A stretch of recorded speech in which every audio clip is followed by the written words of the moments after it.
Hello जी, अस्सलाम वालेकुम। कैसे हैं आप सब? उम्मीद है सब ठीक होंगे। ये व्लॉग जो है मैंने सुबह नाश्ते से शुरू कर दिया है। नानी अम्मा ने आलू और शिमला मिर्च की सब्ज़ी बनाई हुई थी जो कि बहुत मज़ेदार थी। अगर अभी तक आपने मेरे चैनल को सब्सक्राइब नहीं किया तो चैनल को सब्सक्राइब कर दो, बेल बटन प्रेस कर दो और वीडियो को ज़रूर लाइक कर दो, अभी से कर दो। नहीं है कि लेके आई हो जो साग कितों लैके आए हो? एडा एडा वड्डा हुंदा है। अगे ते असीं कणक विचों लैके आउने आ। पक्का पता है ना जो साग मैनू कोई और बूटी ना खवा सके दिल च मैं बेहोश होई होवां। दिल च पता लगे मौलवी लान करे सफिया रजाला ही नाल वफात पा गई है। ए ना आवे भाई पता किसी ने पता ही ना लगे नानी ने कुछ जहरीली बूटी खवा सटी कुड़ी नू। अच्छा जी, मैं अम्मी नू फोटो टोरां दी जम्मी आखा ना खा लैता खावां दी क्योंकि के पता केड़ी बूटी तुसीं मैनू खवा सटो। वैसे हशबोत होते ही पे लगता है जो साग की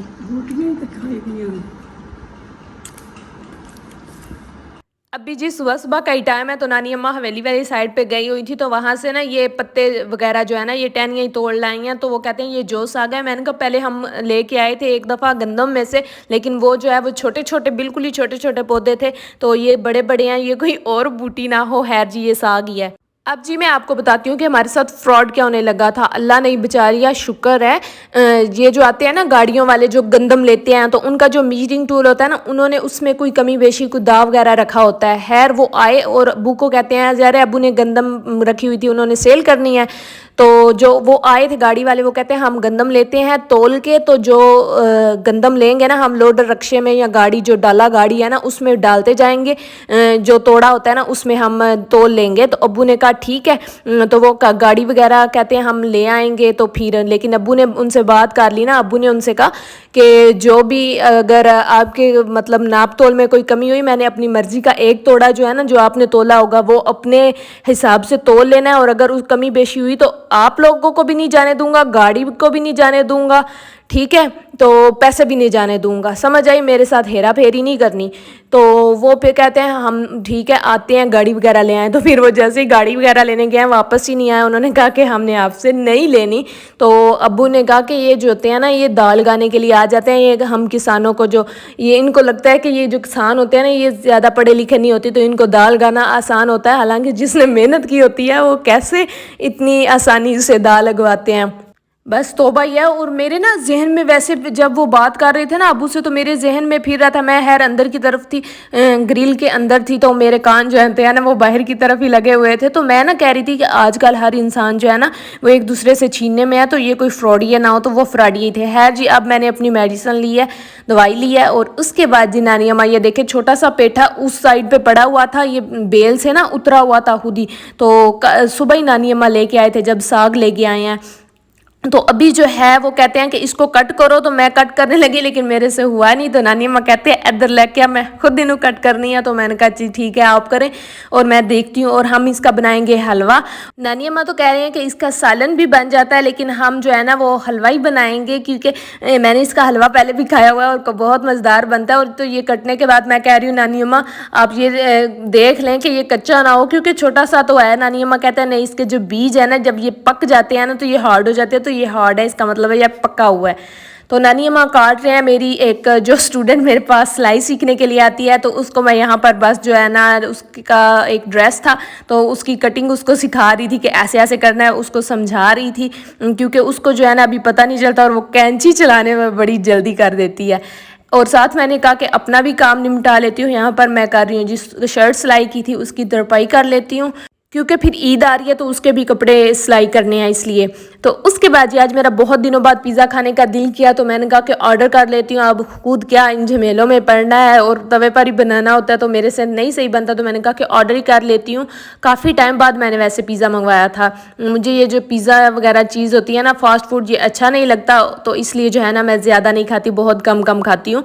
तो यहाँ पर मैंने उनसे कहा था कि अच्छी तरह से टॉपिंग करके अच्छी चीज़ लगा के फिलिंग वगैरह सही से इसकी हो तो वो पिज़्ज़ा मुझे स्पेशल पिज़्ज़ा बना के भेजना है। अगर आपने अच्छी तरह पिज़्ज़ा अच्छा ना भेजा तो मैंने पिज़्ज़ा रिसीव कर लेना और पेमेंट भी नहीं करनी और दरवाज़ा बंद कर लेना। तो उन्होंने कहा बाजी इदा ना करो, तो पिज़्ज़ा आपको स्पेशल ही मिलेगा। मैंने कहा जी ठीक है, खैर ऐसा तो मैंने नहीं करना था, वो तो वैसे मैं आपके साथ कह रही हूँ। लेकिन मैंने उनसे ये कहा था कि अच्छी टॉपिंग वगैरह और अच्छी क्वालिटी की जो चीज़ है ना वो लगानी है, क्योंकि जो दूसरी चीज़ होती है ना जो अच्छी क्वालिटी की नहीं होती वो मुझे नहीं सूट करती।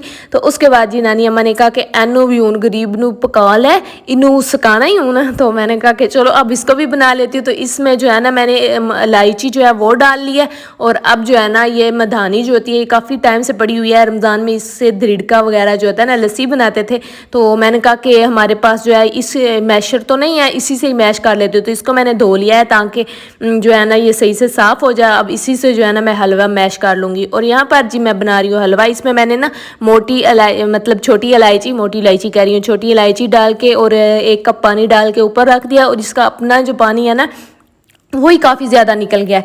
तो इसलिए जो है ना अब मैं इसको मैश भी करूँगी और पानी जो है ना वो ड्राई करेंगे, और उसके बाद इसमें घी डालेंगे और चीनी डालेंगे।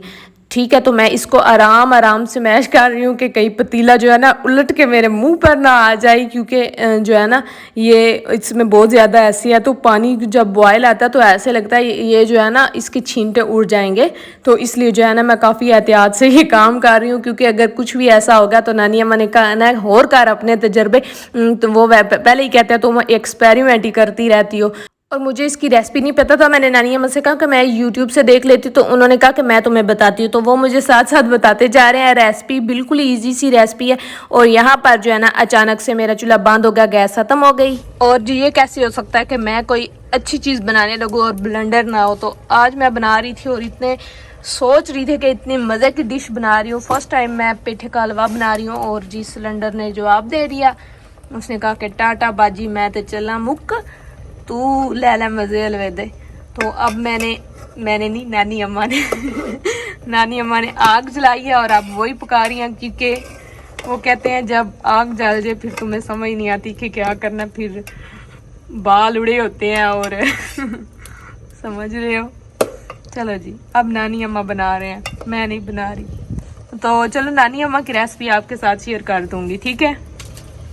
तो नानी अम्मा यहाँ पर बना रहे थी, क्योंकि जब आग जली हो ना तो मुझे समझ नहीं आती, एक ध्यान मुझे ऐसे लगता है मेरा ध्यान जो होता है आग की तरफ नहीं रहता और आग बंद हो जाती है, तो फिर मेरी जो चीज़ है ना वो ख़राब हो जाती है, मेरे से नहीं सही बनती। और यहाँ पर नानी अम्मा बना रहे थे तो मेरे आगे स्टूडेंट्स मैं उनको पढ़ाने के लिए चली गई थी, तो जो फाइनल लुक है वो आपके साथ रिकॉर्ड ही नहीं कर सकी, क्योंकि फिर कॉल भी आ गई थी और फ़ोन बिजी हो गया था। तो फिर जी मैं आपके साथ रेसिपी बाद में शेयर कर दूँ, क्योंकि ये पेठे तो हमारे घर के हैं। तो बस यहाँ पर ही व्लॉग को करते हैं एंड, मिलेंगे नेक्स्ट वीडियो में। अपना ख्याल रखना, अल्लाह हाफिज़ जी, बाय बाय।